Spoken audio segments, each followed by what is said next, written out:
Right, we have a treat today. We have an Air Force threat hunter gonna walk us through the Kibana in our security onion.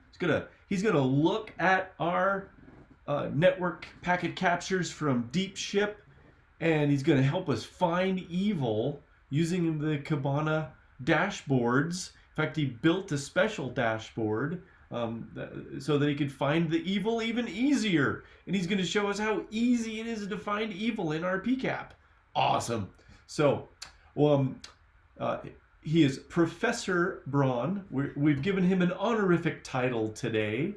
By the way, he's staying up really, really late. He's at an undisclosed location, not in Arizona. And so, thank you, Professor Braun, for coming to class today. So, here's how it'll work, ladies and gentlemen. Because he's staying up late, we've got him for a couple hours. We don't want to waste his time making him stop and asking him questions. So what I'd like to do is your questions, feel free to shoot him into the chat, okay? And then after he runs through everything, tells us everything he thinks is important, we'll look over some of the chat questions at the end and then let him answer those. If you take all 3 hours, that's perfectly okay too. And then because the slide deck is posted on D2L, and so you can read that yourself, right? You don't need me to read it to you. How's that, everybody? Good? And without further ado, I'm going to mute myself, and Ford will let you take over. Well, thank you. I appreciate the introduction. So, hi, everybody. I am Ford Braun, fellow student, but for my day job, I'm active duty Air Force. I am actually a senior network analyst, and they like to call us cyber warfare operators. So basically, the best way to put what we do in a nutshell is that we are the people that go and secure the Air Force networks anytime, any place. And that's our job, and it's the coolest job on the planet. I've been doing this for about 3 years in this job, almost a little past 6 years now in the Air Force. And I'm just super happy to be here and to be able to walk you guys through what we use actually every day in the Air Force doing our threat hunting. And so it's super cool. Again, it is a little late for me over here.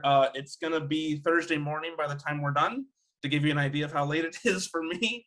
But I don't mind it because I'm just excited to be here and to share my knowledge with you guys. So basically how it's going to go is I'm going to start off. Actually, we're going to go kind of back in time to about week 2. I sent the professor an email about sensor placement, and the professor wanted me to talk you through my question and kind of my thought process behind sensor placement. And then we're going to jump into how us as a team, so we're called cyber protection teams or CPTs. So I'll tell you about how we go about, setting up our own sensors and how we choose places to go, or kind of how we tackle the process before we even get out there, and then kind of how we set up everything, what Security Youngin has to do with that, and it's super exciting because we're really diving deep into this mission that we're on now with Security Youngin. So super awesome stuff going on, and we'll dive into how Security Youngin is kind of set up and talk about how we can see the bad things. So really, really simple, just visualization and dashboard creating in Kibana. And it's going to be a wild ride. I love Kibana. It's a great program. And I'm going to try and kind of walk you guys through how to use that with Security Youngin and really get an in-depth analysis of these captures that we already have. And so it's going to be fun. But if anything is confusing while you're going through it, I do this for a living. So sometimes I don't think, on the same level that you guys do, like, why are you saying that? So just totally throw in the chat, or hopefully the professor might stop me if I get a little bit ahead of myself and be like, explain this again. So if that happens, I already apologize for that. I get really excited about this stuff. So I'm hoping that this gets you guys excited to kind of jump on maybe Security Youngin and Kibana and kind of look through it a little bit yourself and kind of get familiar with it. Because the best way to learn is to do it yourself. But hopefully this is a great starting point. So without further ado, I'm going to start again, like I said, with sensor placement, and I'm going to go back to week 2 for us and kind of tie us all together because we were talking about those sensor placement schemas back in week 2. Question was, with limited resources, which is the most economical and effective sensor placement scheme? And I toyed with this for a minute because I do a lot of sensor placements for my job, and so I was like, well, obviously it's the critical assets originally, right? But then I thought about it for a second. And so if we think about when it comes to malware, most malwares, a very high percentage of malwares are going to have some kind of C2, right? Some kind of connection back to whoever's controlling them.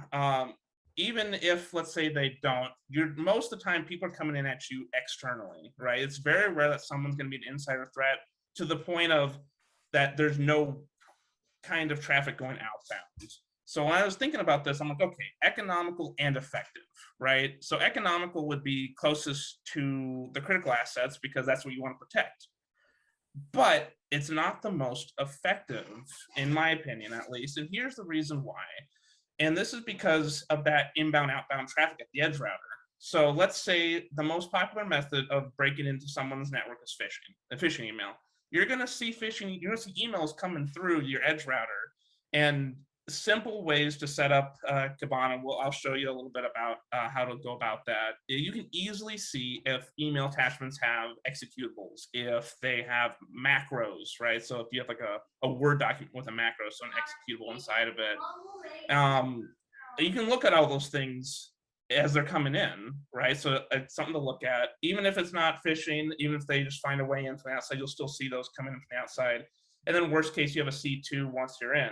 The problem with what I was thinking, the problem with the critical asset is, as much as you want to protect that, yes, if you put all your resources on that are limited on those critical systems, let's say someone breaks in, as they are going to, right? That's the whole point of this class, that someone's going to break in. It's just a matter of how and when it happens. So someone breaks into your network, you're not watching them break into the network because all your systems are watching the critical assets. Well, as an adversary, they're going to sit on your network for X amount of time until they've scoped it all out. They've figured out the fastest way to get to your asset, your critical asset, and they maybe have an admin account at that point. Like, you don't know, right? You give them unlimited time, they're going to have everything they need to easily come in, take your asset, and leave. Now, yes, you will see that happen, but it'll be too late at that point to see it happening. By putting that sensor at the edge router, you increase your percentage chances of seeing someone come after you before they actually get the chance to jump to the critical assets, right? If you see someone breaking in, you might not see the whole, the entire conversation. Maybe you only see chunks of it. Maybe a beacon, someone trying to talk out might look strange, but not so, too suspicious. Maybe it prompts you to look at that box a little bit more, right? Maybe you put our sysmon suite or something like that. You pull some log files, and all of a sudden you start seeing some weird things, right? Your percentage of finding somebody by putting that on the edge router is highly more effective and efficient, in my opinion, than putting it near the critical assets, because we're limited in this question on how much resource there. And that's the kind of thought process that I have to make as a network analyst when I'm putting my sensor placements. Is we have this all the time where we don't have enough taps to place in somewhere. So where are we going to put them where we can see enough that it's useful, but also that we're seeing what we want to see? So, that was my thought process, and the professor wanted me to kind of walk you through that process of how am I thinking about this placement.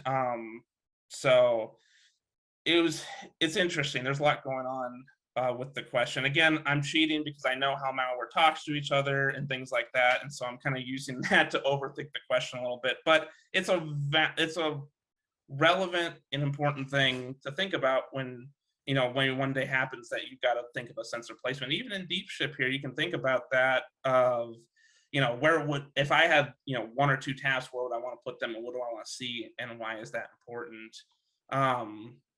But yeah, that's kind of my 2 cents on that, because the professor wanted me to talk about those real quick before we jumped into everything. So hopefully that kind of gives you a good thought process of sensor placements. So what I'm going to do is actually, I think it's time that I share my screen. Where am I at here? Let me find it.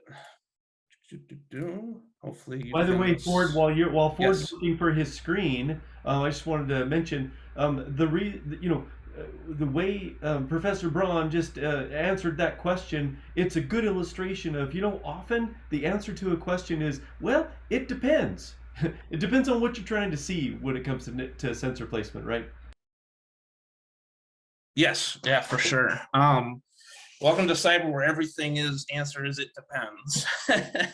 If you're not used to that answer already, you'll get used to it. I've got Security Onion, and you guys will see we've got a I've kind of set it up a little bit for us already here. So we'll start with the overview, right? So this is kind of where we jump into it. So believe it or not, I know you guys, some of you might be thinking like, oh, Security Onion, it's free, open source, universities using it because it's cheap, easy, and cost effective for them just to teach us on this. But honestly, I got to explain the importance of using Security Onion. Super amazing suite for a SIM, and it's got a lot of great little things here and there that just make it fantastic. And you'll see those as we go through this kind of demo about how amazing just little bits of data can lead you to bigger and better things. So we can't do anything without our intelligence behind us, being able to understand the adversaries, what they're coming after, what we need to defend. It's not just something that we talk about in the class. It's a real thing, right? It's crazy. Who would have thought? But we use it all the time, and without it, we can't do our job, because if you don't know what you're hunting for out there, then what are you hunting for, right? You can try to search for the needle in the haystack, but if you get coordinates in the haystack to where it's at, then you just go right for the needle. And so that's kind of how we think about our ops, is like, hey, the more information we have about who's possibly coming after these systems or these networks, the better we're prepared when we come out for our initial visits to then ask questions, get to know the people at the different locations, things like that, right? Understanding the network before we get out. And then they're going to bring that back to us, and we're going to go over that, and we'll pile over that with the intelligence and go, okay, well, would an adversary, an APT, we talked about that last week, would an APT, an adversary, want to go after this system or that system, right? And we'll talk about those things, and we'll decide what are the critical systems, what do we want to really focus on protecting, and what things can, we kind of let be. And it's that risk management that we take of like, all right, well, we ignore this because it's not as important as whatever this thing is. And it's, decisions you got to make every day when you're doing the threat hunting, because the fact is that if you try to look at everything, you'll find nothing. And so you want to be focused on, okay, I want to look at these specific things. And you'll see this as we kind of go through the Kibana, of how I kind of lay out. And the dashboard I made, very simple to make, and we'll go over making all of them. But it's super useful because we can just see things that pop out to us, right? And sometimes when you're just getting started, you may baseline the system. Sometimes you don't quite know what you're looking for yet, but you can always tag things of like, that seems suspicious, but I don't know enough yet to say that's malicious. So everything that we're going to talk about today is going to seem suspicious until malicious. Just keep these things in mind, that we're kind of jumping into this with not a lot of intelligence, and I'm going to be putting kind of my years of experience behind me here, and I'll talk you through it. Don't worry, we're in this together, I promise. Of why some things may seem strange to other things, and why maybe we want to look at something a little bit more than we would other things. So let's jump in here to Security Onion, and this is a kind of our overview. And so we already seen this alerts page here, and I kind of goofed because I got rid of my time, but this can be great.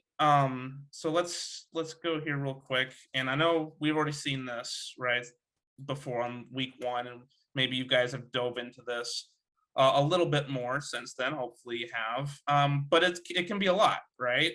Like, especially starting out, we're like, oh boy, what does he want me to look for in here? I'm just starting out, man. That ain't fair. I get it. Perfect. Okay, so we get all these, right? Let's say you jump in, you're like, oh boy, what is going on here? This, right? This can be overwhelming. especially if you're like, scans, you know, I don't know what possible WIMI MOF management, I don't know what that over SMB, that could be bad, right? This could be a lot, right? Especially with not having, and I mean, we can obviously, drill down and kind of see things, but why, let's not even start there, right? Let's start at somewhere where we can dissect these things in a quicker manner, which great segue into Kibana. I mean, our fantastic data collection point. Best way I can put this.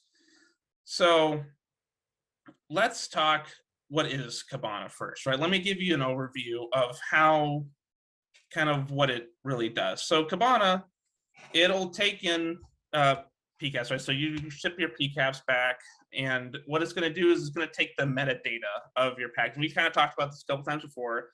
This metadata is what I like to call data about data, because you don't get enough data in your everyday life.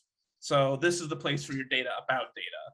And it's kind of like the executive summary of a packet is kind of a good way to put it, right? So you're not going to be able to dive super deep into it, but you'll be amazed at the different things that we can see in here just by having these simple, let's see, let me get to my stack management.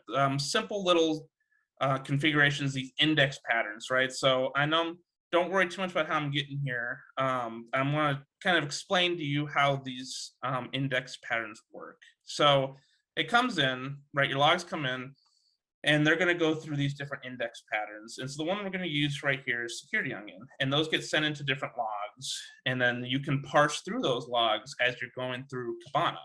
And in here, it has all 1,011 fields that you can search on in Security Onion's index pattern. And so if I want to search here for, I don't know, HTTP, right? It's going to show me all the HTTP fields that I can then go search on. And now you're kind of thinking, okay, cool. What are these fields, right? Well, these fields are that data about data that I was telling you about, right? So let me do this real quick. Let me open another tab here just to kind of give you an idea. And so we'll jump into the Discover tab. I know it starts on the dashboard, but we'll jump into Discover because it kind of gives you a good idea here. And here's all those patterns again, right? We've seen these patterns over here, right? So all these patterns are going to be on the left side of the Discover tab here. And these are just going to be simple things that you can click on and kind of narrow down. But let's just take something easy. Let's go destination, right? So you click on that. Sorry about that. And you're going to see the top 5 values in the first, I think it's like 500 records that they show here. This could be useful. It's probably not, though, let's be honest with you. Again, if we search for everything, we're going to find nothing. So why am I talking about these then? What importance do these fields do if this is not going to help us much?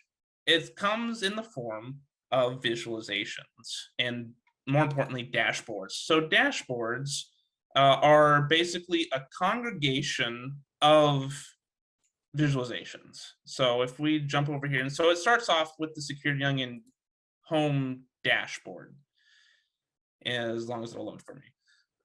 And so all these boxes that you see here, these are separate visualizations that were created to help put the data together in a place that you can just see it, right? And as much as I would love to just be like, this is a visualization, let's go a little deeper. Let's make a visualization. How about that? All right, let's see us make a visualization. Just get an idea, right? So let's go over here. And the cool thing about the Security Onion Kibana is that you got multiple different ways to do it. So you got these lens, all these different things. They get really deep in the woods. You can get really deep in here. Personally, I'm an old-time Kibana user. I like the aggregation base. That's more of the old-fashioned way of making them. A lot of people like these lenses because they're very easy to make. You kind of drag them up. So we'll jump in here just to give you an idea of kind of the differences between them. It's a matter of preference. I'm just built on the old Kibana. So for me, it's kind of like, I just like the old way, but this is cool too. So we can look over here. These again, these are index patterns, right? So if we just want to grab something here, let me just try and find destination IP. You just drag and drop here, and then magic happens. And if magic will happen, oh well, I don't like vertical bar. Let's not do that. Let's swatch to a table. Hey Ford, real quick. Yes. One of the things that I think is really important to point out is, with all these indexed fields, what are the most important ones? And you mentioned earlier when we were talking, there are the top five: source IP, destination IP, source port, destination port, and protocol. And if we can filter down to those five, and as students are moving forward in life, if you can focus on those five, you can get a lot of information out of those five. Yes, yes, absolutely. Super important, those five. Um, because if you don't know who's talking or how they're talking, then you're not going to know what they're doing. And so that's why I guess the first thing I threw on here was destination IP, right? Because your IPs, ports, and protocols super important to be able to hunt on. Um, so yes, very important. But those are all here in these fields, and you can even search. Like, if let's go protocol. Oh, if I can spell proto, maybe network protocol keyword. Perfect. And so I could probably pull this over. I'll get rid of this so it's not confusing. But we can just drag and drop that, and then all of a sudden we can see if this is going to work for me. Perfect. See, DNS, HTTP, and we can. And I'll show you about filtering on these a little bit later. But these lenses are a super easy way to just drag and drop. And down here you can swap to, if you want a donut, maybe if you get hungry while you're making these. You get crazy with it. Don't use this, but I mean, if you like colors, maybe. But I personally just like the just the easy tables for me. But super easy to make for these drag and drops. And so the way I've learned to do these index patterns is think about what you want to find, right? You might not know what you want to find, but start with the IP source destination and then the ports and the protocols, and go to discover over here. Oopsies, come back on me here. Go to discover, right? And watch this. Yeah, I don't need that. We'll come back. But go here and just look through these different fields if you want to get really in depth with them, right? And just see kind of what they do, right? Maybe you don't know what connection state description means, right? And then you click on it, you go, oh, okay, that's cool. I wonder what that is. And you kind of just dive deeper into it. I'll be honest, there's plenty of times when I'm still go out and redo these, site visits and these missions where I'm like, well, I don't know what that field's going to be. Let me just start throwing things in and see what happens. And maybe I come across something super cool that I didn't find before. And I was like, oh, I didn't know that was a field. Like, that's super cool. So really just play around with these. That's the best way to learn kind of what you're looking for. And maybe you'll find something super cool that you didn't even know was in here. And then you're like, I'm going to use that for the next dashboard to make my life even easier. And, just things of that nature. And so it's super exciting to just kind of jump into these. And it can be tedious at first, but once they start aggregating themselves together into the dashboard, it makes life so much easier. So let's jump over to one. How about that? Right? You've seen this dashboard, but I made one specifically for this class to show you how easy it can be. So I cheated. I made it bronze. It was right at the top there for me. I made this maybe an hour tops to make this, and there's some things about this that I personally like, my little touches onto it. You can do whatever you want, of course. It's dashboards or dashboards. The first thing I always throw into it is a log count over time. Right now, this might look not exciting to you at all, but if all of a sudden we're filtering down, and I'll talk about filtering in a second here, because I mentioned a couple times now, if we filter down on some IPs talking, maybe all of a sudden, the network traffic goes from being down here and you see a huge spike and then it goes back down.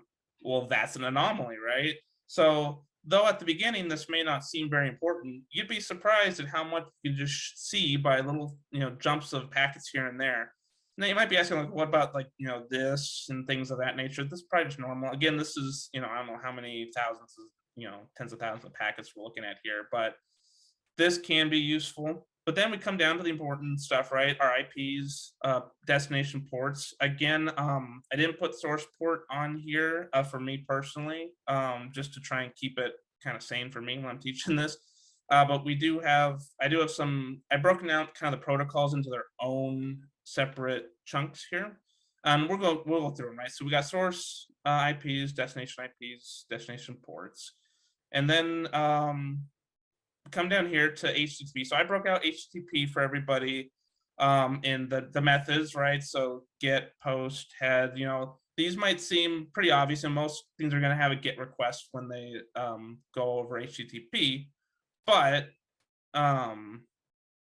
yes, that's true. The source ports are of less value, especially since most of the time you're going to be looking at the destination anyway, because source ports are going to be ephemeral, right? Some very large number.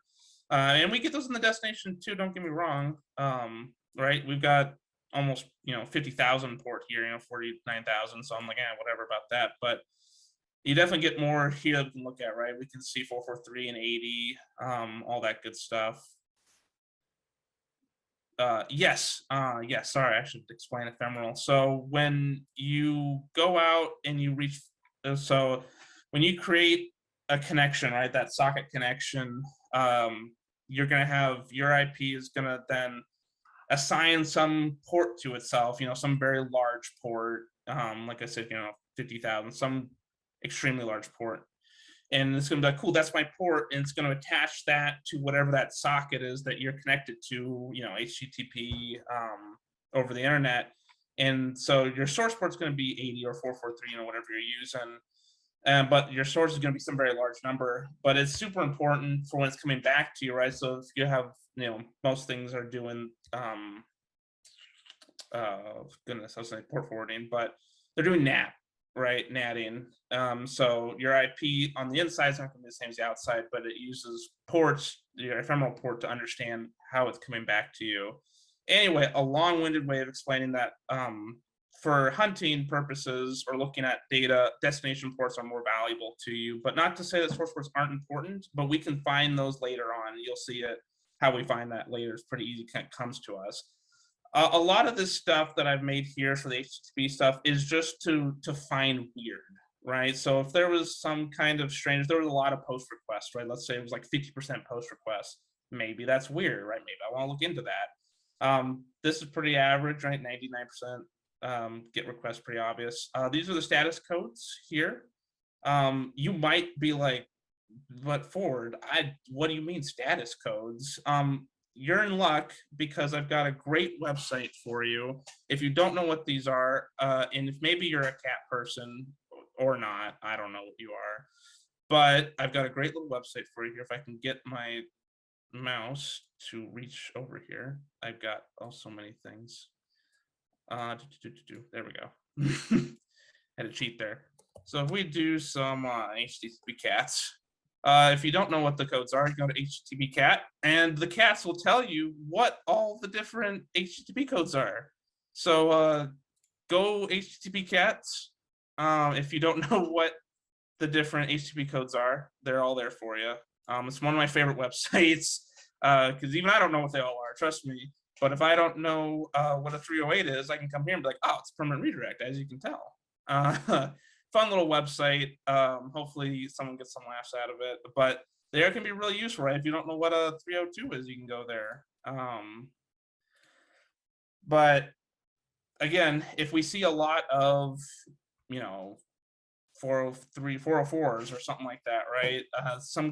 A lot of weird status codes that might be strange that we're not used to seeing, right? We should see 200 OKs. We should see maybe some redirects, things like that. But the more that we get of some strange code, maybe it's something to look into. Again, these dashboards are here to be tripwires, right? Things that we're like, oh, well, that seems strange. Let's look at that some more. And again, with the methods, same thing, right? Things that stand out to me right away, okay, that's pretty normal. Maybe not found, partial again. These things are pretty easy. Forbidden, maybe that's something I don't like. Maybe I don't look at that. Bad request, maybe. bad gateway, maybe someone was trying to reach out to a C2 server that their IP is blocked or something like that. Who knows, right? There's a lot of different things. This could just be a misconfiguration though, right? Again, these aren't things that we can for sure say are malicious. We have to look into them. It's just things to catch your eyes. But then we're going to jump down a little bit more in depth, right? And so we have our HTTP URIs. So where did people go? Where did they search? And maybe we find something that kind of just jumps out at us. Maybe not. There's a lot of different things we can look through here, right?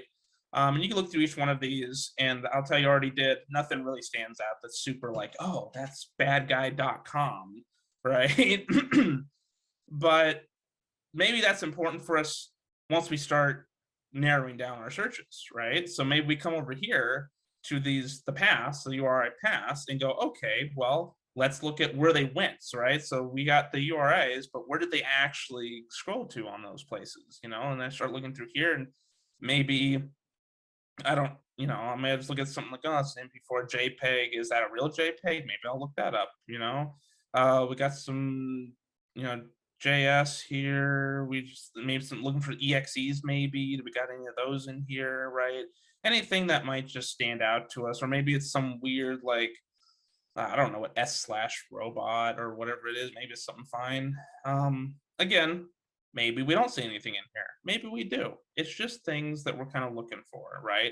And again, all these things might come back to us as we continue to look down even more, right? So again, we're going to come back to, I'm just kind of walking you through the different visualizations I made for this dashboard. And so then we say, okay, well, that's kind of our HTTP stuff, right? Let's look at SMB, right? File shares, things of that nature, because a lot of lateral movement happens over SMB. It's one of those places that is very easy to grab information from that could be extremely useful. Hey, Ford, so real quick, would you just explain what SMB is and where you find it? Yeah, so SMB, I think it's a server message block, I believe. Server message block, yeah. Where do you It's been a while since I had to say that. Where do I find well, sorry, I ran out of water. So SMB is your protocol for file sharing. Local network sharing. Yes. Yeah, we could never see SMB out on the internet. If you got SMB going from your network out to the internet, that would be a huge problem. Yeah. But because of it being a local program, it's very popular to use for lateral movement. So lateral movement, as it kind of entail what it sounds like, is, let's say an adversary jumps on a box or a computer. Sorry, I call them boxes. So let's say it jumps on a computer, they get access somehow, and all of a sudden they go, okay, well, maybe they scan your network, right? And they go, oh, I want to, that box looks like the domain controller, the DC, right? What's the best way to get full control over the network is to get domain administrator account access. So obviously it's a very looked for account to go get, so you can go to the domain controller to get that. So maybe they see the domain controller is, maybe in another subnet or something, maybe another part of the network. Well, they can't get there directly from the box they're at, so they're going to need to jump to a different computer. So they'll use SMB because it's an internal, a local file sharing program, and it's very easy to kind of just jump from computer to computer because those usually computers have that port, have those services open for people. They're like, yeah, we want to, have file shares. Like, how many times are you at work and you're like, oh yeah, just put that on the share, like the file share that we have going for everybody that's using SMB, right? So if they're just able to jump between all these SMBs, these services going, then they can easily just find their way throughout your network, and boom, they're at the DC before you know it, sort of a thing. And so it's a super popular way to jump across the network without PowerShell, things of that nature. So it's definitely something to look for because it's very easy, and we'll see this in a little bit here about how easy it is to see them see somebody using SMB and where they're going and how they're doing all their things. So I've made these two visualizations to help us look at these things. So let's talk about these file paths over here on the left, right?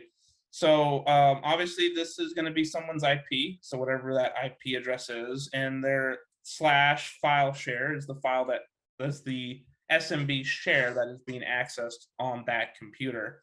That's not, that's probably normal, right? Like you can see maybe someone has that.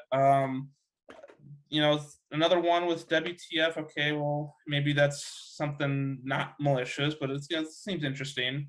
Then the third one down here, as we talked about, right?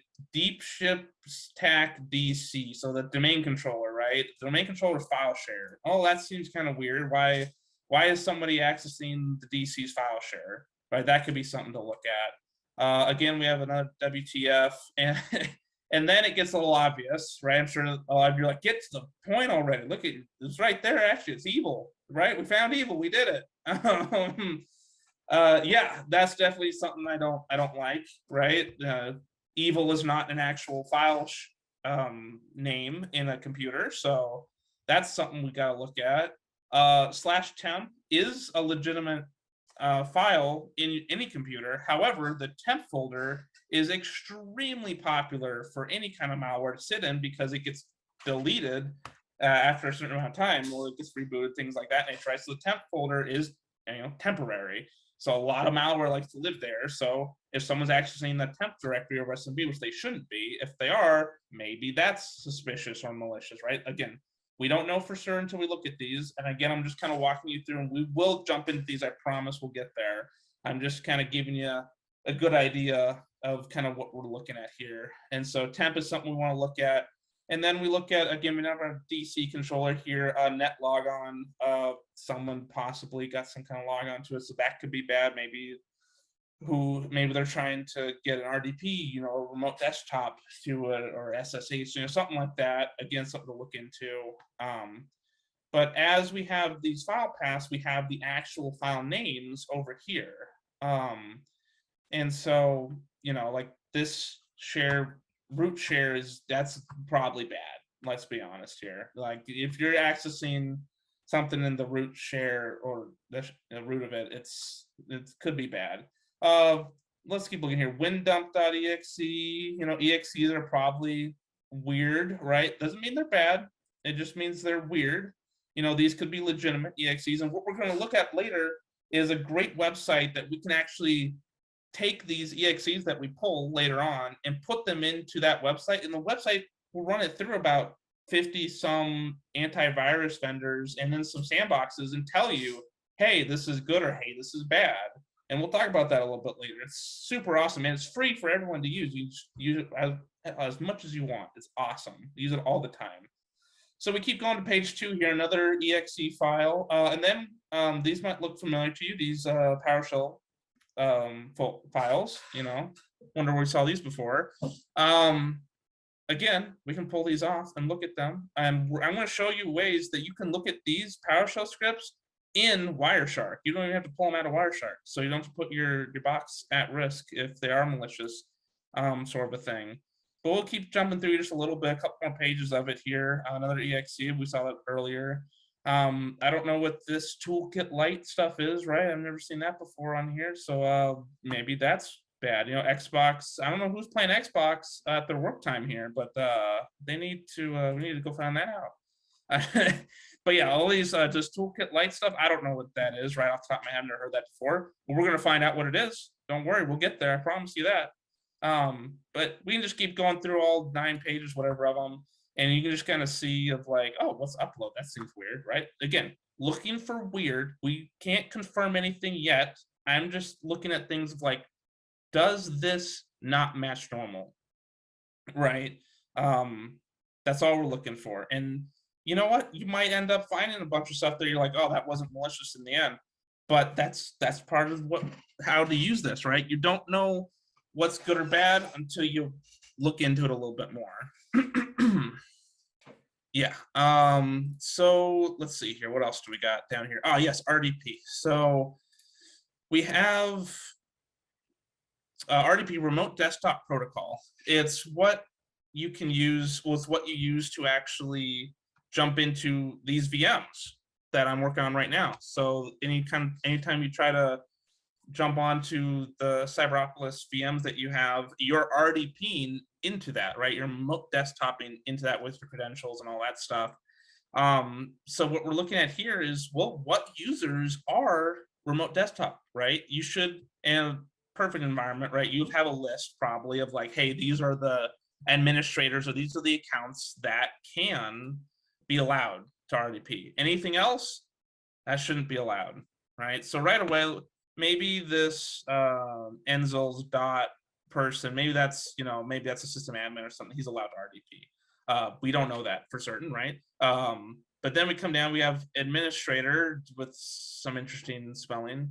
There's 25 of those. Okay, well maybe that is a legitimate account. I don't know. Deep ship slash. Most users don't have a slash in their name, so I'm not sure what that's doing there.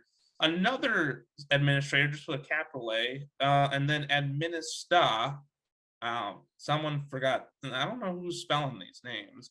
Again, things that are weird that we can look into later of like, why do we have 3 administrators accounts RDPing?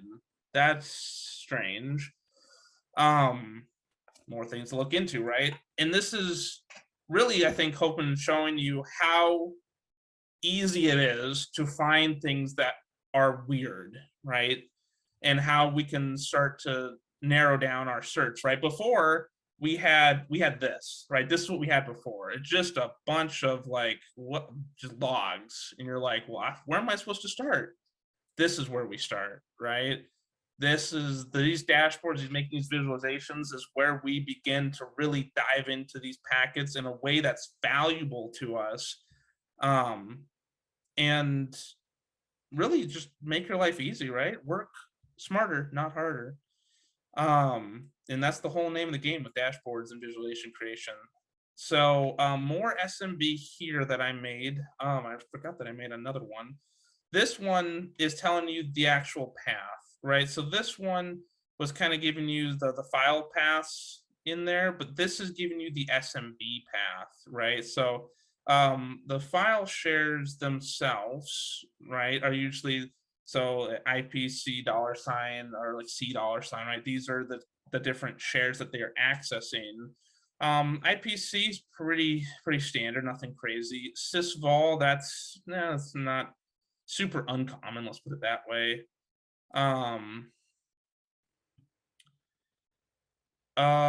Dashboard symbol. What do you mean by dashboard symbols? Probably not symbols, but like the dashboard, like just the little dashboard, the columns that you've made.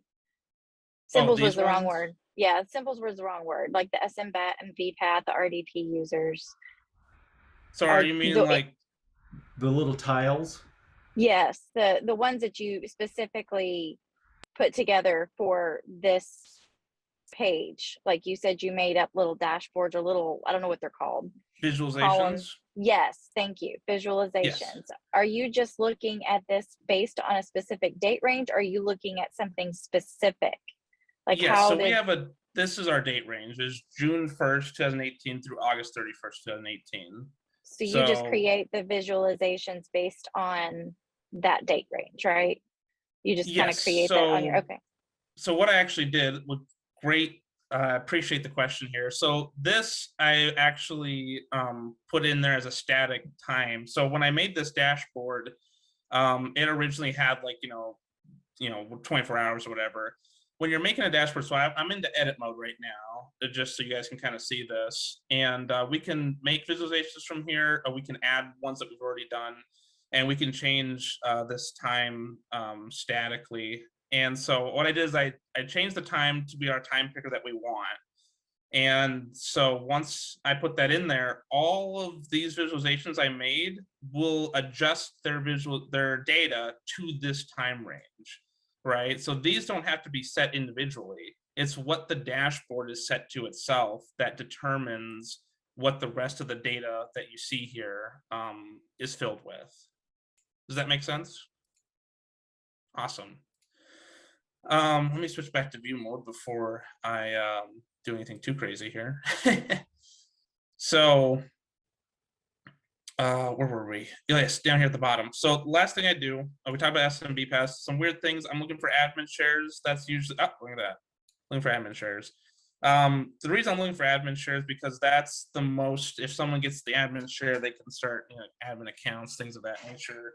They pretty much have full access to the computer, right? You don't want them to get an admin share. That's pretty much a dead giveaway. I've done a lot of red versus blue exercises where they love the admin share. And I literally make this dashboard every time, and all I do is I just wait for them to access the admin share. And I go, boom, gotcha. And then I'll just narrow that down. And we'll talk about that in a super quick second about how we're going to filter on these things. But you catch things so easy just by making some simple visualizations here. And it's going to all come together real soon. The last thing I'd put is a search, right? This might look super familiar to you. It might look a lot like this. That's because it's exactly what that is. So what I did is I had a blank search. Sorry, reading question here. So do you use the full suite of capabilities within Security Onion or primary? So great question. So there's a lot of cool things in Security Onion here. So he was talking, Colin, right? Yes. You're talking about all these different tools. They're super cool. We're going to talk about a couple of these actually. And so Kibana is the main one when it comes to hunting because this data, and it's going to make some sense once we start narrowing it down. We're going to come back to Security Onion to find these PCAPs, and it's going to be seamless. But we can take those and we can go to CyberChef, and if I have time, I might try to show you guys a little bit about how we use CyberChef to try and maybe decode like base64 text or things of that nature.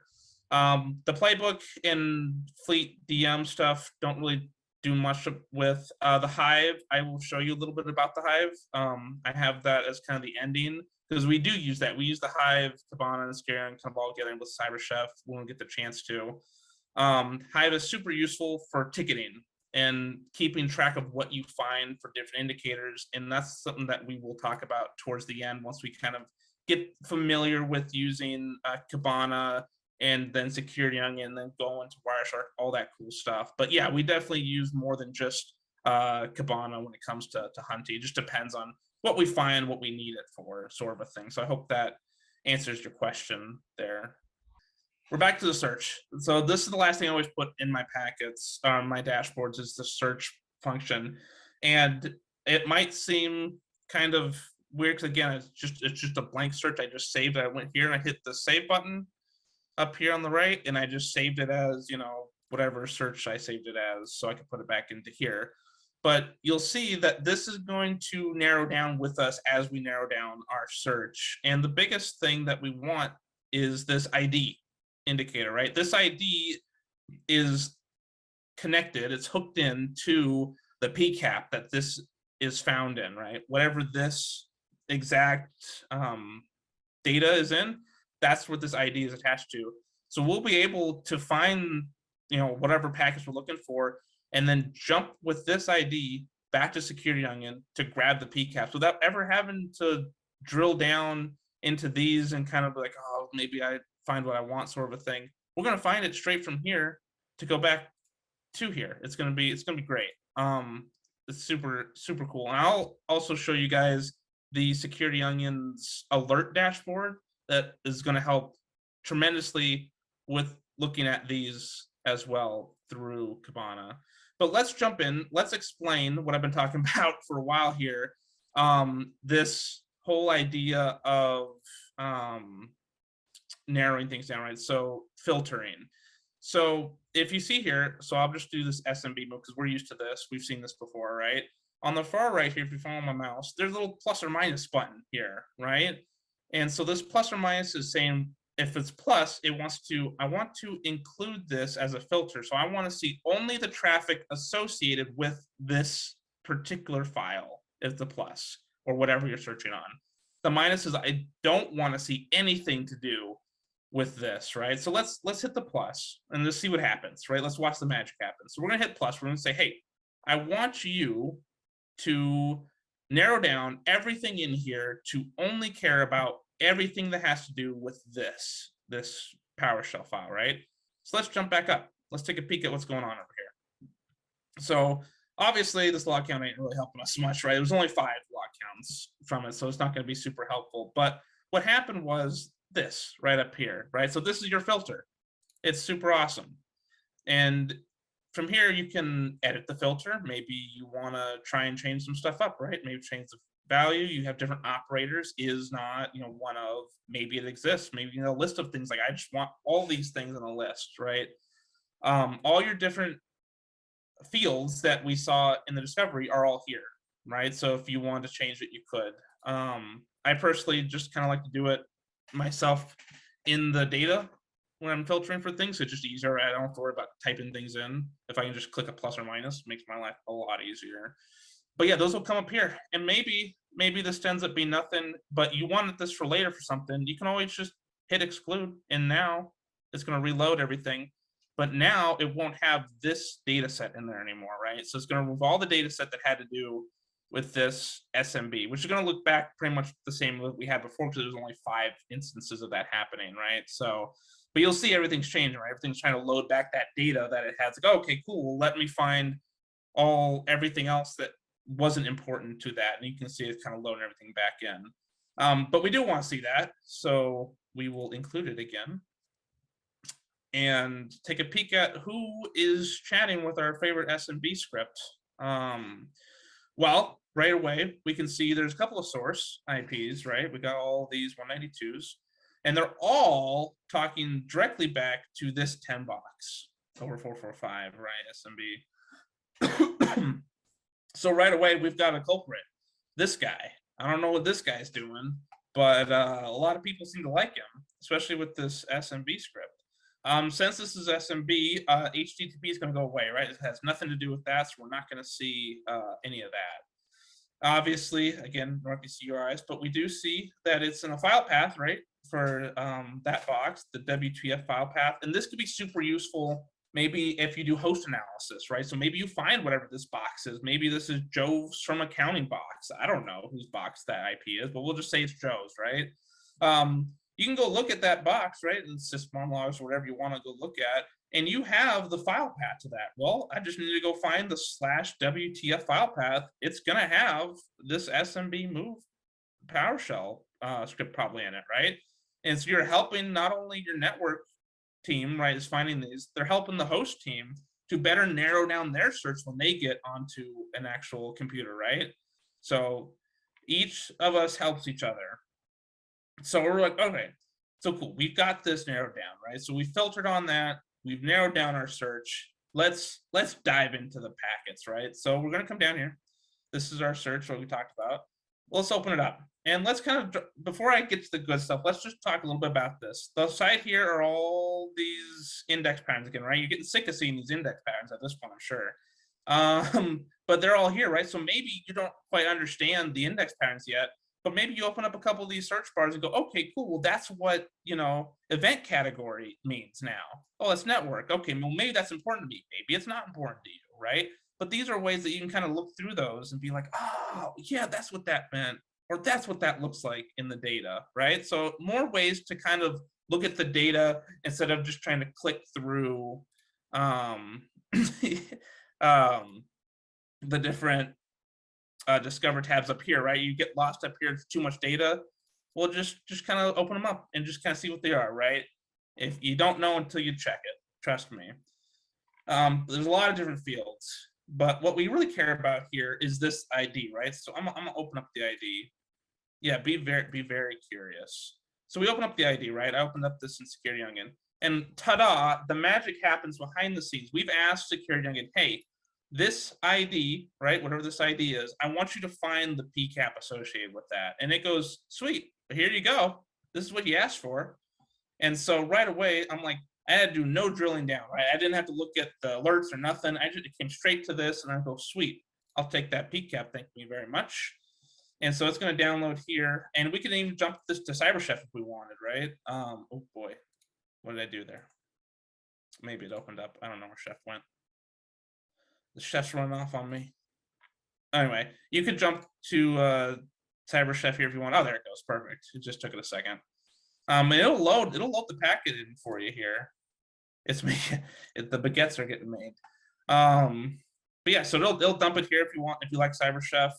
Personally, for me, I'm a Wireshark guy, but you can definitely just jump into that if you want, because I know we were talking about that a little bit earlier.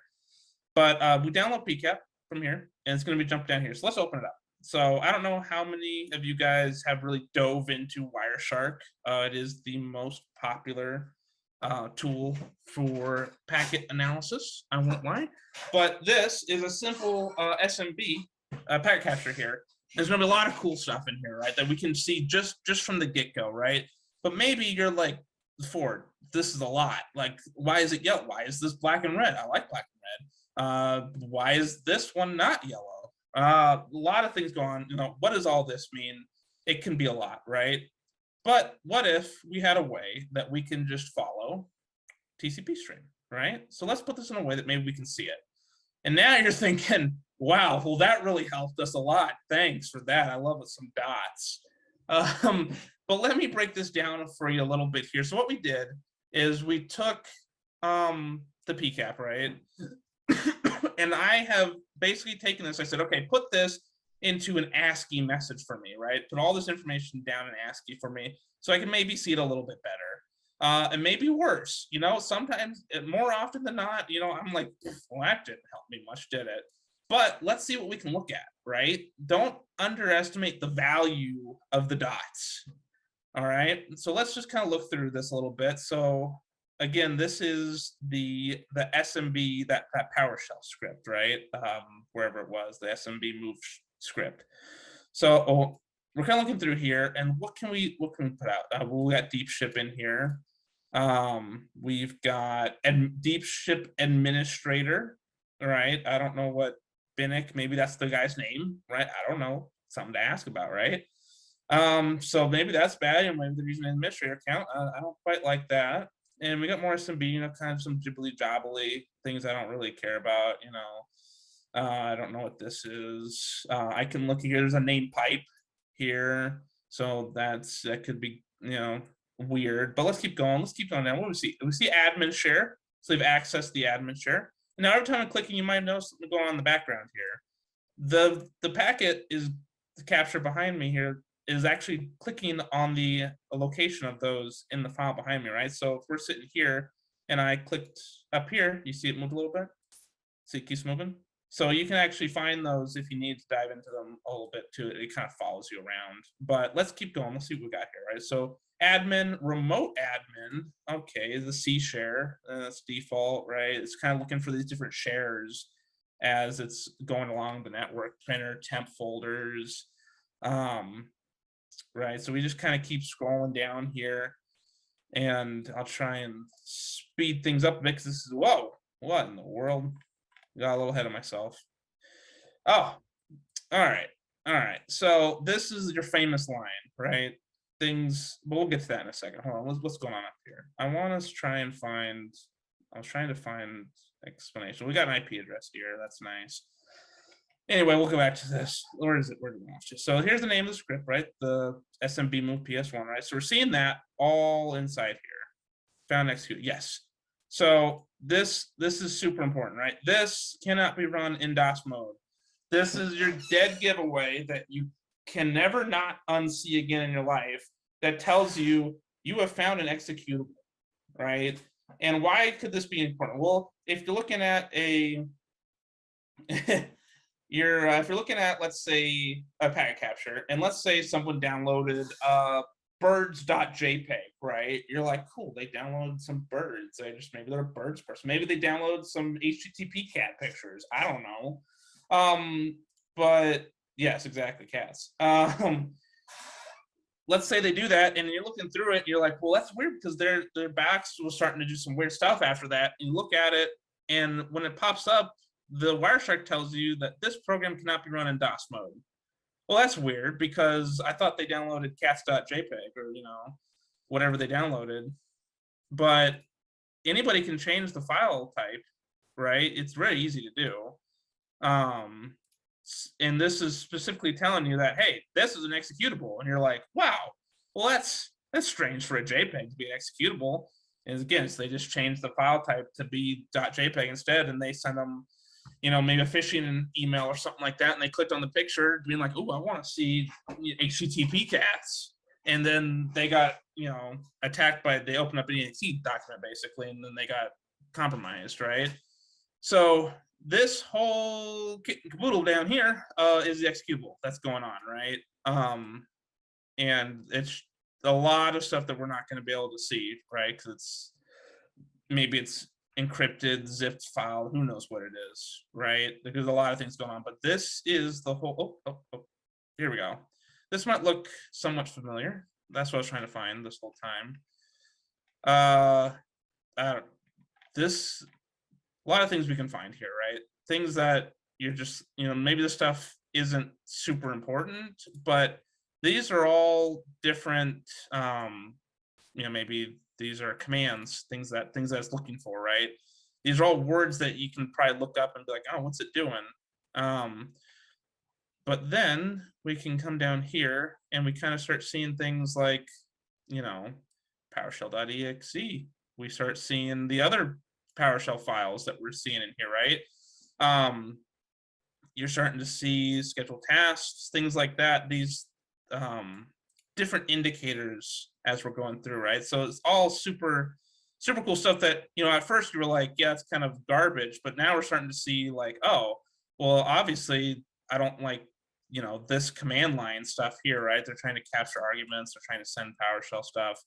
All that's bad. I'm talking about stopping processes. Okay.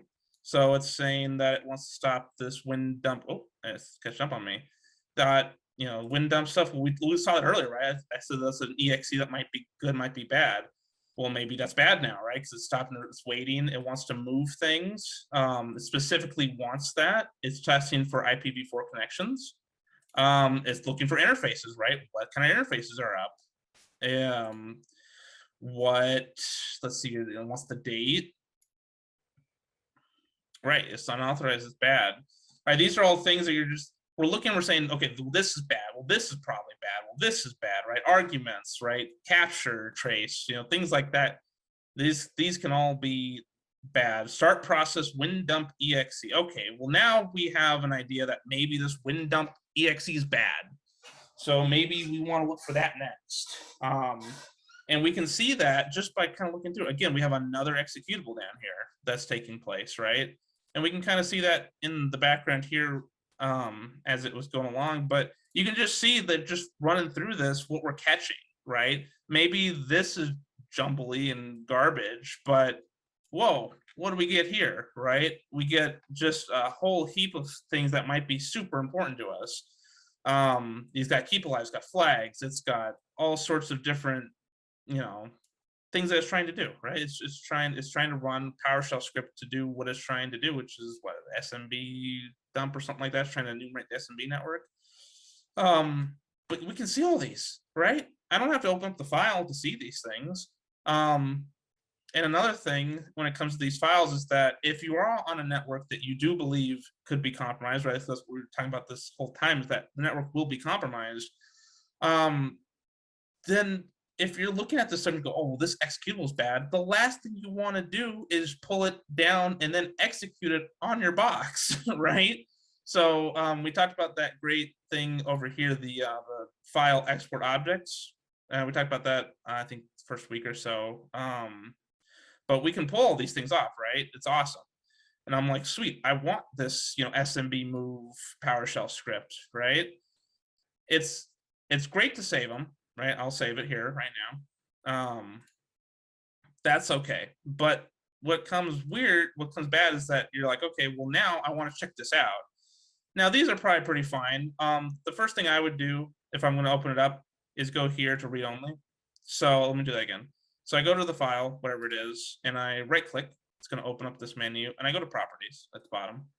And attributes read only. Read only means it will not execute, right? It's a read only file. That means I can click it and read it.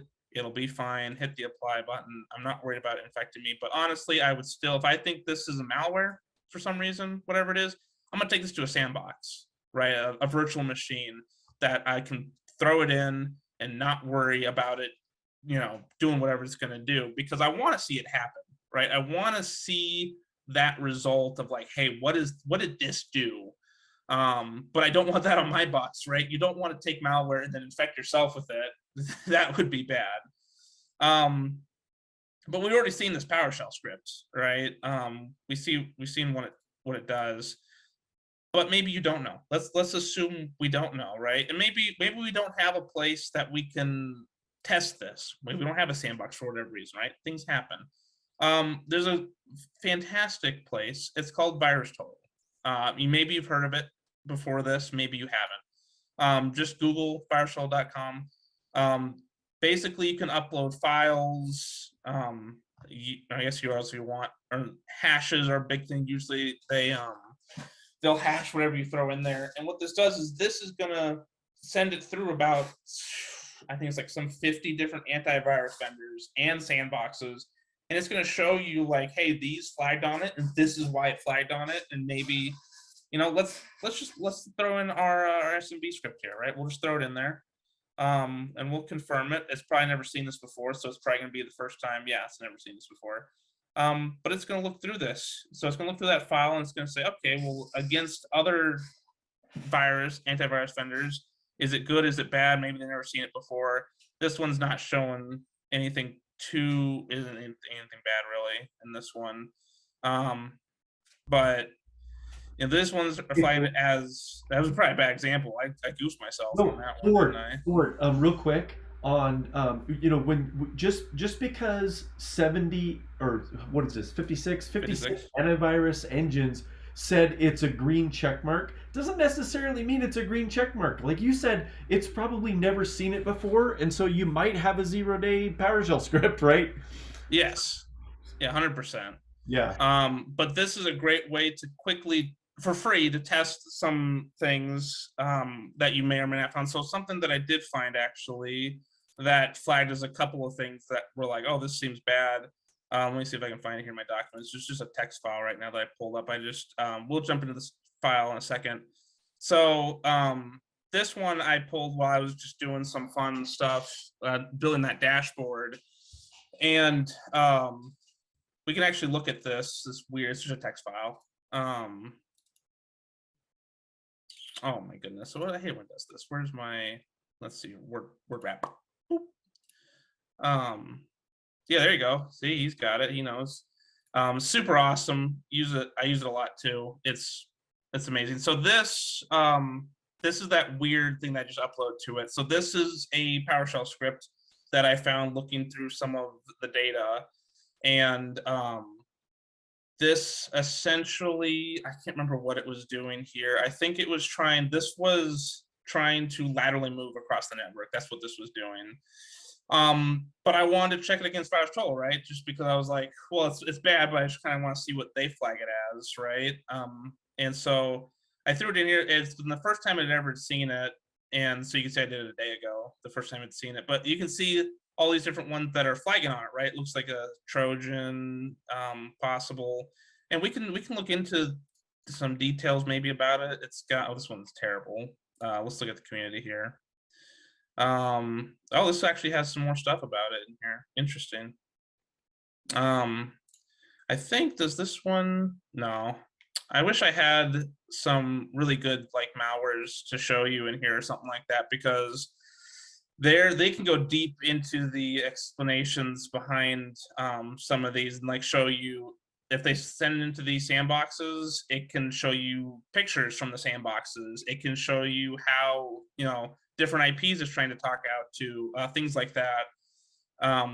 But yeah, you can just see that some of these flagged it. And I think the security onion flagged this specific chunk. I took this out of context. So, but it took this as, I think it was like PowerShell over SMB lateral movement from security onion. And I just grabbed a chunk of it, but we can see it, right? You can see these flags, things that are suspicious here from these different vendors. But a lot of that just to say it's free, open for anyone to use. Again, just because everything flags as good, maybe it's a 0 day or things like that, right? You never know. But generally there's a lot. I mean, this is community, so every file you put in here is going to just add to the knowledge, right? So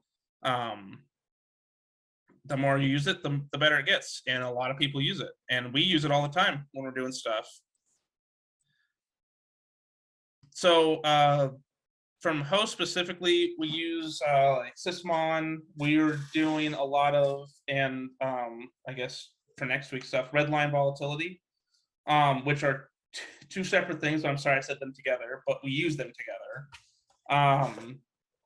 So generally we'll do like sysmon agents out there. If we can do endgame, we will. If you don't know what endgame is, it is the cheat code for hosts. But a lot of people don't like using endgame because endgame tends to be very intensive on computers. And it can get to the point where it shuts computers down because it's trying to take more resources than they have. So generally partners don't like us using it, but it's a great thing to have if you can use it. No, I have not used those actually. I don't think I've heard of them. I'm not a big host guy, so you're asking the wrong person, but we've never used either of those two, honestly. We have, I'm trying to think of the other ones that we have used. I think Tanium is another one that we've used. I think I'm saying that one right. I might be getting it mixed up. But generally we will go out and we'll grab, we'll use volatility or redline volatility to grab the host images, right? The disk images, and bring those back to us. And then we'll use those to look through with volatility, or redline, sorry, to look through those hosts to see, what's good, what could be bad, things like that. And then if we can equate something weird on the network side of things to a specific box that they've looked at, then they can be like, okay, well, we need to really dive into this thing, right? So that's kind of how we work together, right? The network side will find something that's like, hey, this box looks weird, maybe you should look into that. And they go, okay, cool, yeah, we'll look into that. And so then they, they jump into their forensic side of things, which I can try to talk a little bit about because I have used them slightly, but other than kind of like a very base knowledge, I can't dive too much into them. Like I can dive really good into the network stuff for you guys. But yeah, so super easy dashboard. We just, like I said, easy to find bad stuff, and this should be, I think this is for everyone to see. I don't know if it's not, if I can find a way to get this for people to kind of look at and mess with. See it. Cool. Yeah, so then just go on your guys' security, your Kibanas, and you can just pull this up yourself, and it'll be ready to go. You just kind of look through fun stuff, and just if we want to look at that WinDump exe that we saw that it was using, right, we can look at that again and just be like, cool, well, who's, again, this is the second time we've seen them using the same file folder, right? Same IPs, again, not a shocking thing because that's what we saw in the PCAP. And we can just pull, and you might see me just choosing the first one. That's just because it's the first one. There's no reason behind that. You can choose any of these if you want. It shouldn't matter. We're just trying to look for the WinDump exe, right? And we can pull that down, open her up again. Oh, no, maybe we open her up again.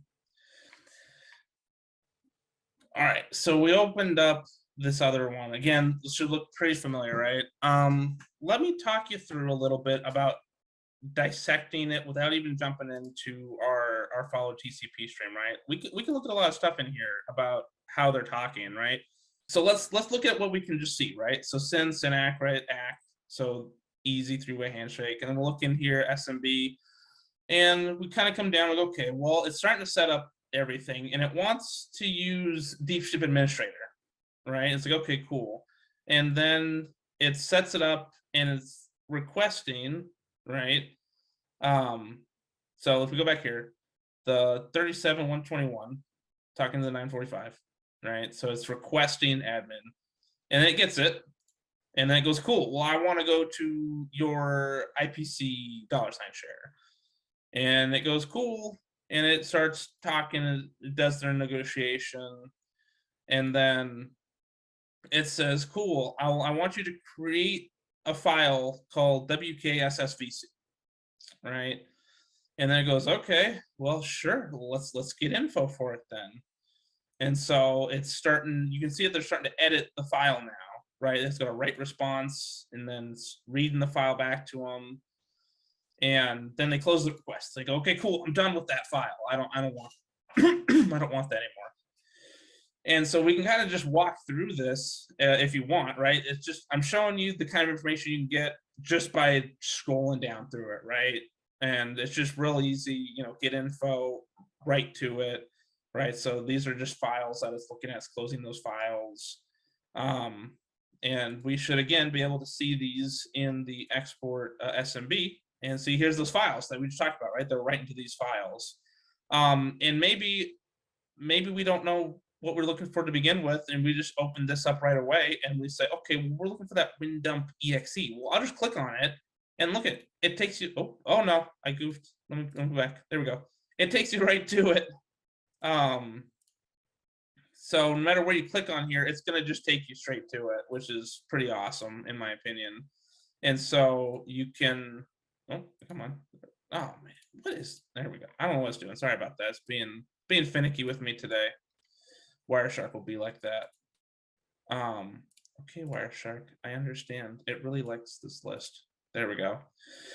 So this is where the file is going to be found, right? So it took us right to it, and that's what, 639. So you can just do that if you want to just look through files originally.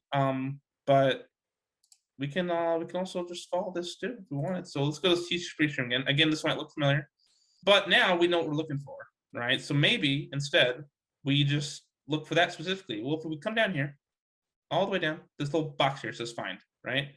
So you can search for different things in this file. So maybe windump.exe. Oh, if I can spell it right, that ain't it. Windump.exe. Maybe it's in here. Oh, look at that! It took me right to it. That's awesome, right?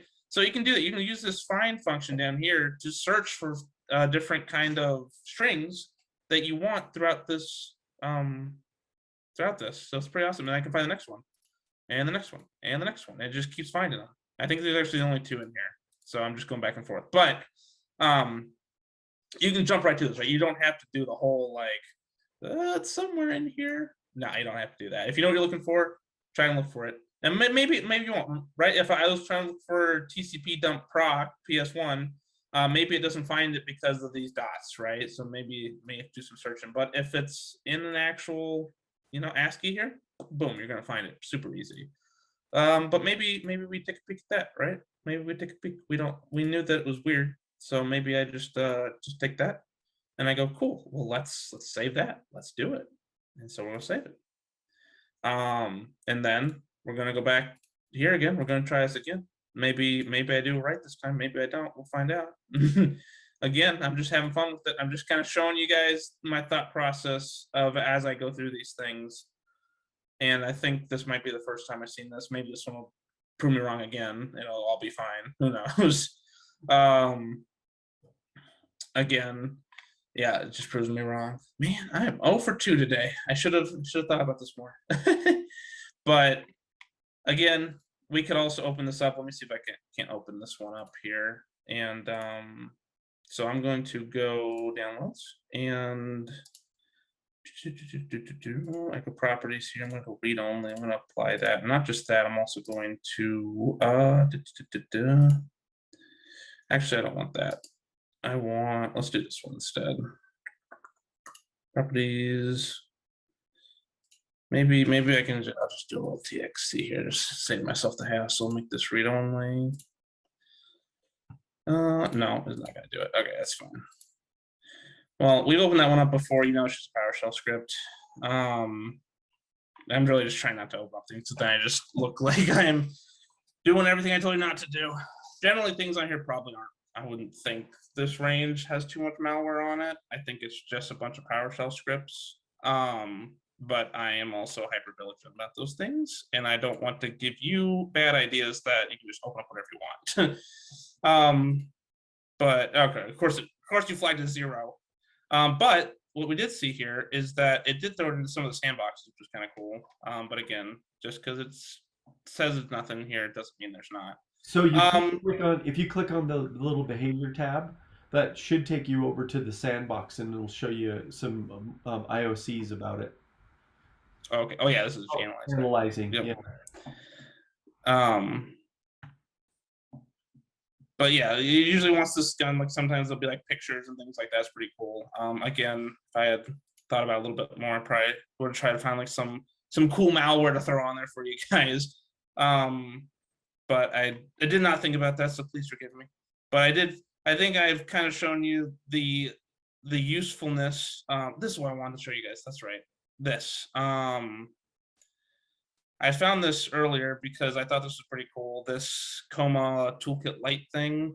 Still don't really know what it is too much here, but what I did think was pretty fun about this was the README file, right? So I do enjoy a good README file, because if the threat actor, the attackers, want to leave me their file, I'm gonna read it, right? So I want to know. I want to know what they know. So let's go find my README file, because there's some cool things that we can get from it, because I found this earlier. So I'm gonna save it, and I'll save that, and then I'm gonna go read it as soon as I make this read only, because I don't know what I might not have. Oh, I do, because I've seen this before. But let's open it up now. Right? So cool. So README file. What do we got? Oh, thanks for your interest. No, thank you. Truly, thank you. Okay, yeah. Oh, I will send you some feedback for sure. So what do we got here? What does this do? Oh, it enables users to create a snapshot of the physical memory as a local file. Wait a minute. Who is trying to make their physical memory a local file on their box? Hold up. Let's hold the phone there. Right? So right away, I don't like that, right? There's just be no users that are doing that. So okay, let's keep going. What else we got? Well, select memory dump up those types of different dumps, outputs, JSON file maybe if they want some metadata, compressed memories. Definitely they're gonna compress it, right? Most of the times they're not just gonna send massive amounts of. Well, they are gonna send massive amounts, but it's not gonna be like, how do I put this? It's not gonna be multiple files, right? They're going to try to compress whatever they're exfilling, right, data wise, as small as possible, right?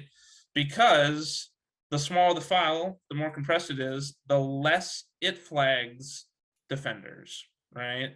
If you can get a file to be sent, a megabyte at a time, it might take a while, but how hard is it going to be to find 1 megabyte of random data getting sent over and over and over again versus one, I don't know, a couple 100,000 megabytes, or maybe 5-10 gigs of data out of nowhere, right? It's going to be obvious for the 5-10 gigs, but the 1 little megabyte or something, very small amounts at a time, it's going to take you long to find. Be like, well, it's kind of with when we look at, let's see here, let me show you. When we look at, oh boy, come on, how many? There we go. When we look at this, not this. This, right? Try to tell me in here where 100 1 megabyte packets are hiding, and I think to argue you're not going to find them, right? So, but if you found one, let's say that all of a sudden this little guy that's supposed to be small here was 3 times larger than the rest of this, that'd probably be weird. Right, so that's kind of what I'm going with there, is that they're trying to compress it. Where's my notepad again? Okay, so they're going to compress it, right? That's bad. Create a local memory. Dump it.exe. Well, maybe that's not exe we need to look for. Dump it to JSON. Okay, so maybe it's a JSON file we're looking for. Maybe this is where they're trying to go down. Put it at. I don't know, right? Maybe they're trying to. There's a c/snapshot, right? Maybe there's files in there that aren't supposed to be there, right? Places for hosts to go look at. And enables users to uncompress Windows hibernation file. Why is my user shouldn't be doing that? So what I'm really getting at is, right, a README file, a simple README file could really just be like, whoa, what in the world? right? So I didn't know what this Kome Toolkit Lite is, but I found the README file very easily, right? We went right into, let me get rid of this here. We just jumped into here and we're like, well, shoot, I want to find that, right? And we did, and it was just right there. And we just grabbed it and read it. And now we have an idea of that all these EXEs have something to do with this README file that we're looking at, which is not good, right? It's stuff that's like converts raw images to memory cache files, right? Like my users shouldn't be doing this, right? This is Joe from accounting. I don't think Joe from accounting knows how to do all this. Maybe he does. Maybe he's an insider threat. I don't know. You know, it's all things to talk about that you find that you're just like, whew, I don't know. But these are things to go look at, right? These are things to go dive into. And this is the power of the dashboard, the power of PCAP data, the power of narrowing down our search results and really finding things that stand out. And a lot of the time you're going to get false positives or things that you're just like, that wasn't it. That was just something normal. But you don't know until you know. But this is what this is for, right? You make yourself a nice dashboard. You put in some places that you're like, okay, well, with our intelligence, right? What we talked about last week, maybe the attackers use, HTTP. Maybe they use post requests instead of GET requests, right? They use post instead of maybe a filter on post requests. And like, okay, see anything suspicious there? It's all about, do you know your adversary, right? Do you know who's coming after you? It's a huge, I guess, assistance, right? I mean, you can't underestimate the value of intelligence and just being able to understand what to look for. But these 5 biggest dashboards, it's going to be your source IP, your destination IP, your source port, your destination port, and then the protocols are your basic 5 that you're going to want to pull when you're starting out. Yep, no problem. But yeah, a lot of awesome stuff. We talked a little bit about the chef. He's cooking up stuff. Really, I don't use the chef much, but there's so many cool things in here, right? A lot of base 64 stuff. You'll see, there was the that weird .text file that I had here. So let me see if I can't find that for you again. It was in my documents. So this weird .text file has base 64, and how do I know that? Well, it actually told me here from base 64 string, right? So then everything after that is got to be base 64, and the equal sign at the end really sells it for you. So usually base 64 is going to have an equal or maybe an equals, and it'll really just give it away. But I actually tried to convert this. I'm not going to do it again because I spent about 3 hours trying to figure out this base 64 to get this decoded for you guys. But it's I think it's zipped as well. So it's base 64 and it's compressed. And I tried both, and it wasn't having it. But you can use that for this kind of cool stuff. It just kind of throws it in here. But like we can say like from base 64, and it's gonna embarrass me because like I said, I've already tried this before. Let's see, your gun zip I think is what I need. No, I need gzip for this one, but it's gonna just tell me that I'm wrong. That's okay. Magic. But we can see this file is gzip. I don't know why it's not working for me. But this is a PowerShell script, I promise you that. But there's a lot of cool things you can do. You can do that stuff if you've got certain encryption. You can kind of try and do that. This is my brute force method of things, kind of. Again, I'm not super versed in it, but I know it can be super useful when it comes to this kind of stuff, like this decoding and all that. Again, I use it a very small amount, but the Hive I do use quite a lot. So I need to log in here. Let me see. It doesn't have, if you give me just a second, let me grab. There we go. Okay. This is the Hive. There's really a ticketing system, and ticketing systems are ticketing systems that are ticketing systems. So basically, you can kind of see, surprise, surprise, some of those alerts that have been escalated up. But basically, we can throw a new case in here, right? And put a title as, I'm just gonna put this as like demo, right? And we're probably I'm not gonna save this, but demo, you can put like a tag in there if you have different tags, right? Maybe it's, maybe it's network, or maybe it's SMB, right? Something that you maybe can tag and kind of find a little bit easier later on if you have those. Description, maybe what you saw. Usually I like to throw them. Do you know if you can de-escalate? I have not seen where that can be done. Do you mean like in the Hive, basically? Because for us, it's usually these right here. So like whites, maybe like info, something like that. From the Hive to just alerts. I'm not sure I'm quite following the question there. Because generally what we do is we'll take something from what we see, like, I had the whatever the bad packet was in here, the bad stuff.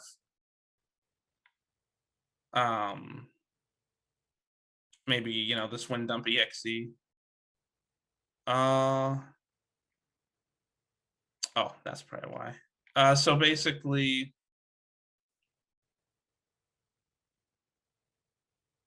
is that, oh, you're talking about, I see, you're talking about these. Yeah, sorry, my bad.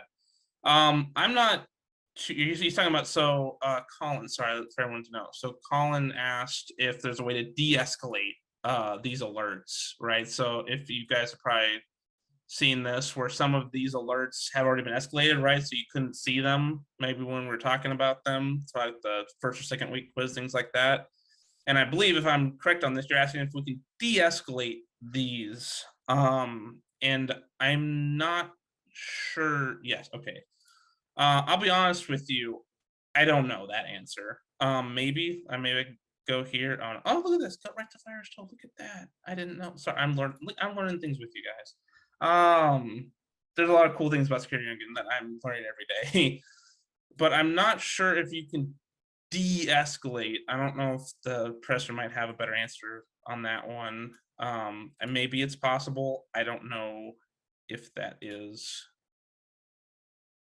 Okay. Yeah, it would make more sense to me to say that you couldn't de-escalate, sort of a thing, which is kind of unfortunate. In the Hive itself, you can, right? So you got severities here, and you should be able to kind of swap between these if you need to.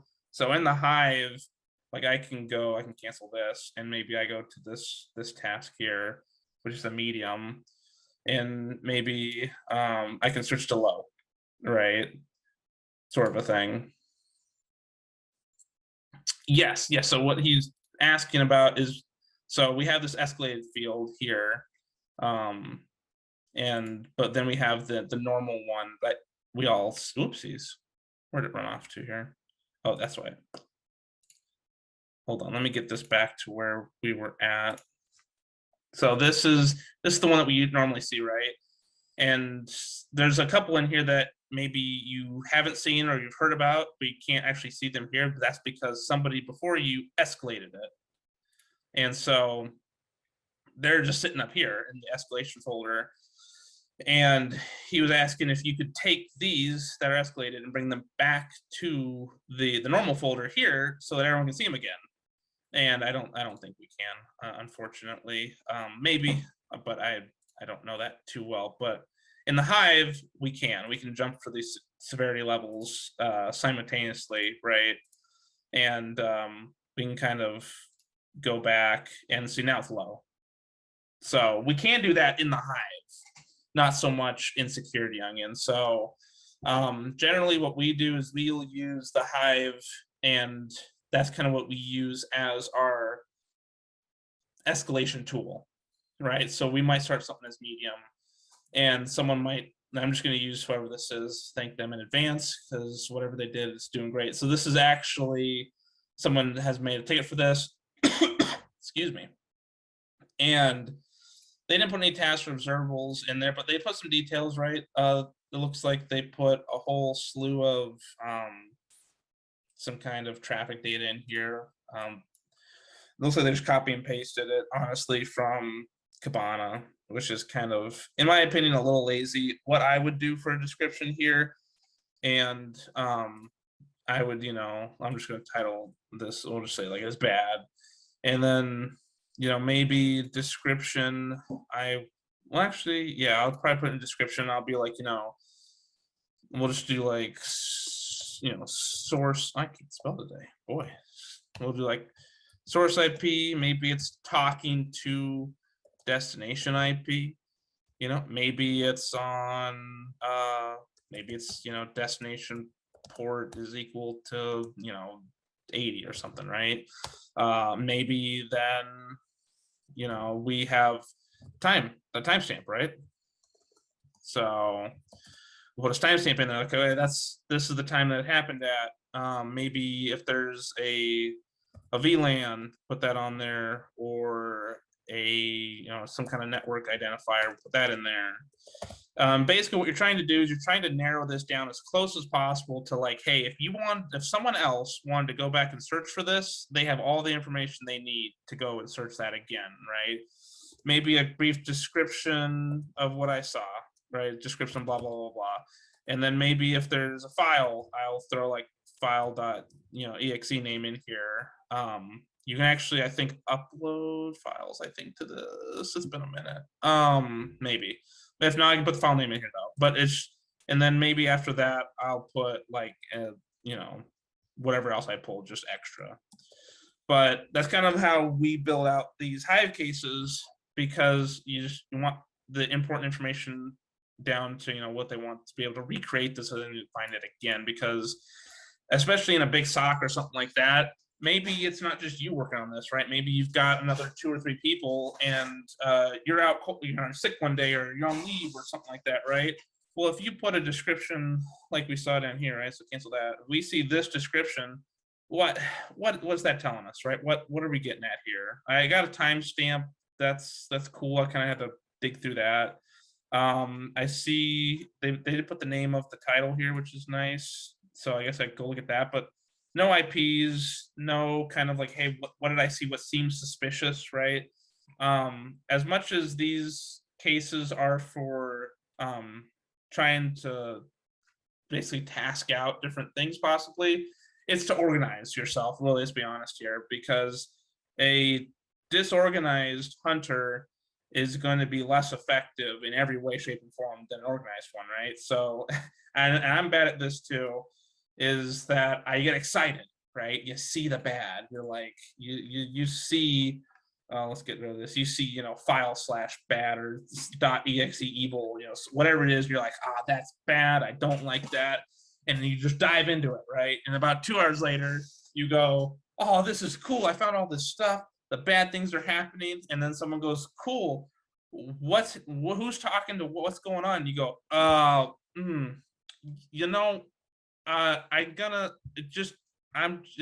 on. I've got to back up. And it takes you about 5 to 10 minutes to back it up, and you go, okay, I wanted this. How did I find that again? Did I do this? Did I do that? Oh boy, I'm bad at that. I get so excited.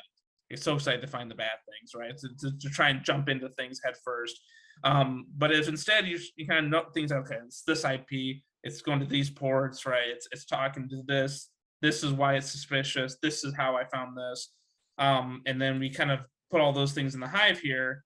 Save yourself so much hassle. Trust me, it's well worth you just to kind of put all the details you can in the easiest way possible.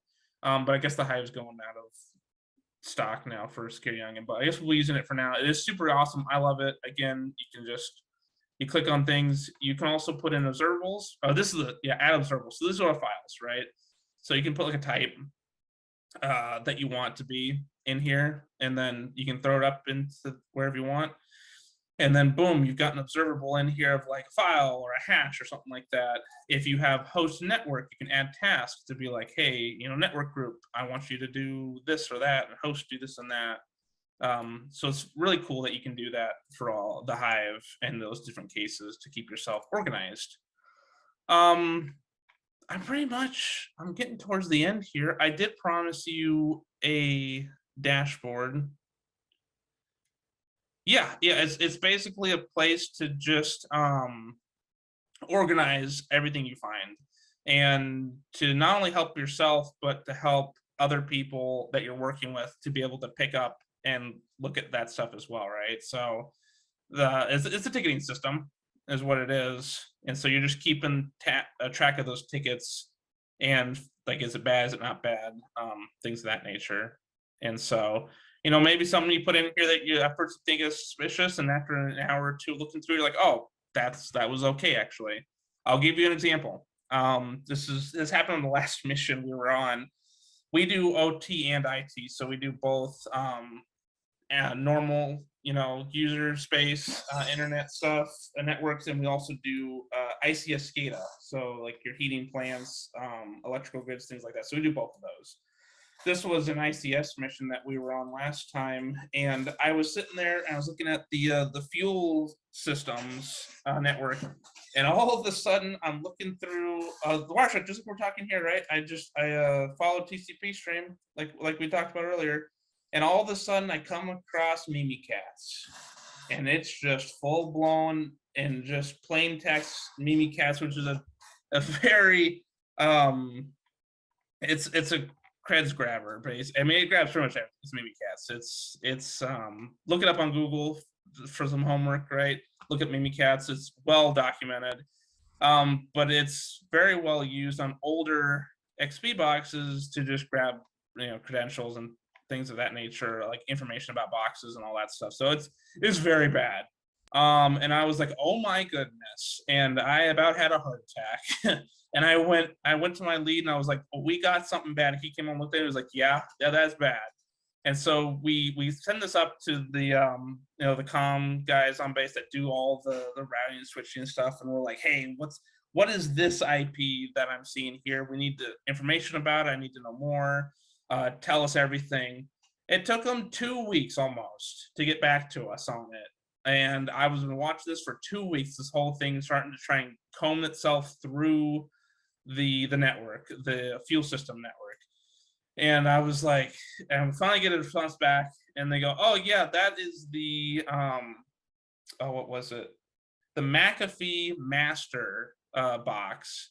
And I was like, does McAfee use Mimikatz? And we looked it up, and sure enough, they do use some parts of Mimikatz to utilize it to try and the master will utilize it to try and enumerate new hosts, which is insane to me. But anyway, all of that to learn that their McAfee like master box was trying to install McAfee on these fuel systems that A, it shouldn't have even been seen, but B, put its own agents on these boxes. And so we had to explain this to them that they shouldn't have even been able to see it. So we're like, how are you able to see this network? And then B, why has it been configured to just enumerate everything it sees? And they're like, yeah, we don't know. We'll have to look into that. And I was like, no, you should probably look into it like now before you take down your fuel systems here, because oh yeah, it was ugly. Yeah, it was bad. But all that to tell you that I literally found a virus on the network that turned out to not be malicious, right? Is bizarre. Yeah, they really screwed up bad. It was bad for them. But it's to prove the point that even malicious things are possibly not malicious until you for sure confirm that they are. Is one of the craziest things I've ever had to deal with. I still boggles my mind to this day. But that aside, I want to show you this last dashboard before I kind of finish up for the day. This is the Security Onion Alerts Suricata dashboard, which is pre-made for you guys in Kibana from Security Onion. It's awesome. This is just a dashboard for the alerts, right? So these alerts that you guys are seeing, there's a dashboard already made for you for it, and it's super awesome, right? And we can use all of the little tools and tips and tricks that we've learned today to actually hunt on these Security Onion alerts, right? All of your alerts are going to be here. They're not going to disappear, no matter if they get escalated or not.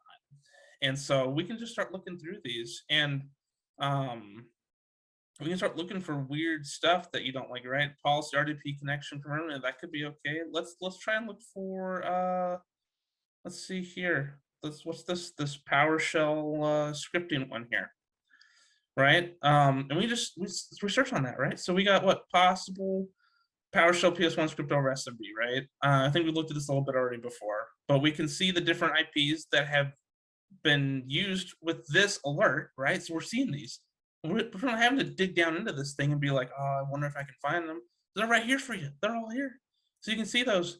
And then we can go down even farther and go, okay, cool. Well, what level is that? Oh, it's medium. Okay, well, that's not potentially bad traffic. Again, potentially, we don't know. We got to look into it some more. And then it's got the PCAPs here for you. So you can just open these up. And again, as we've done multiple times already, just jump straight to it and download it. And then let's go to Wireshark again and just take a peek. And it's super awesome. And just the ability that we just did there. Let's back this up. How much have we done today already?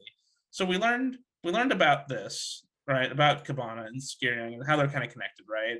And we learned how awesome these dashboards can be.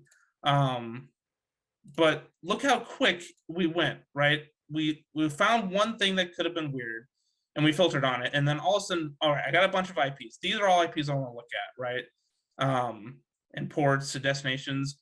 And then I immediately just jumped from there. We went back to Security, had the PCAP, and then straight into Wireshark to jump deeper into it, right? And we can do more filtering, right? We can TCP stream it. This might look familiar, right? Again, this is the same stuff that we've been looking at.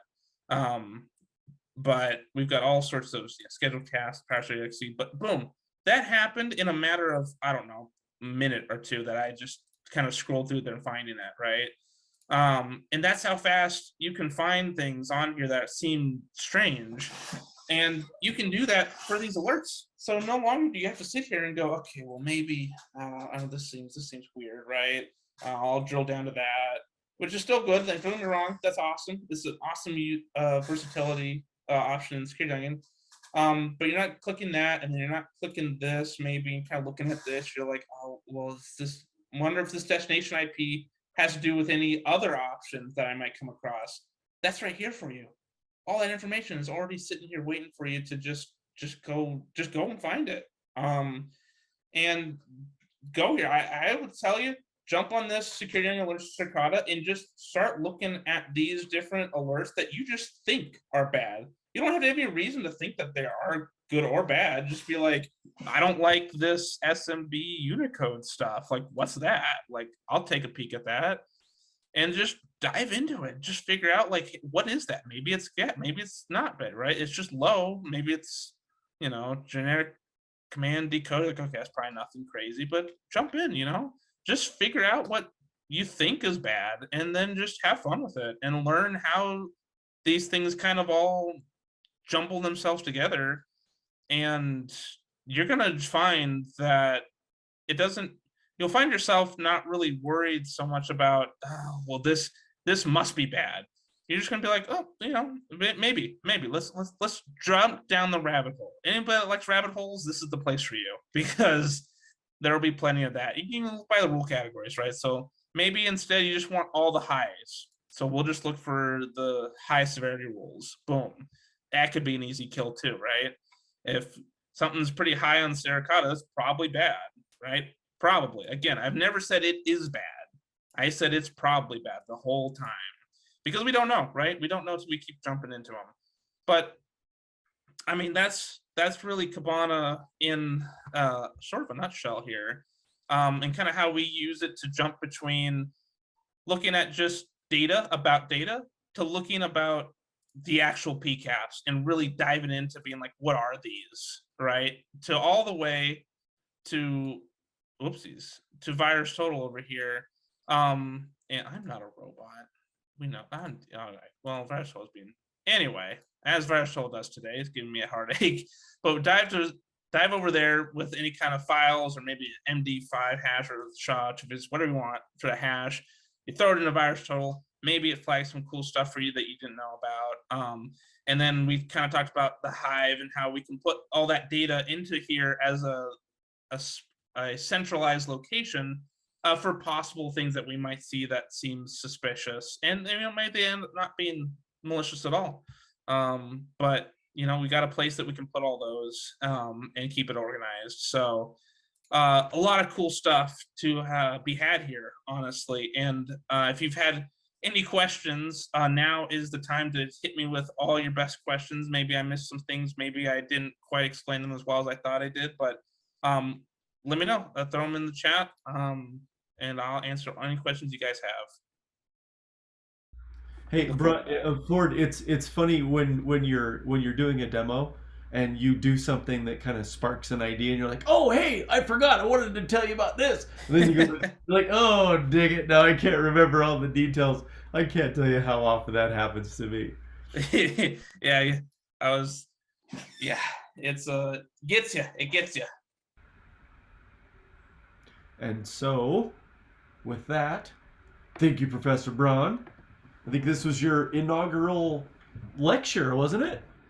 Yes, it was. I Awesome. thank you all for letting me be here and share this all with you. I hope everyone learned a lot of cool stuff, and that I didn't bore you too bad. Did a great job. Appreciate it. Fantastic.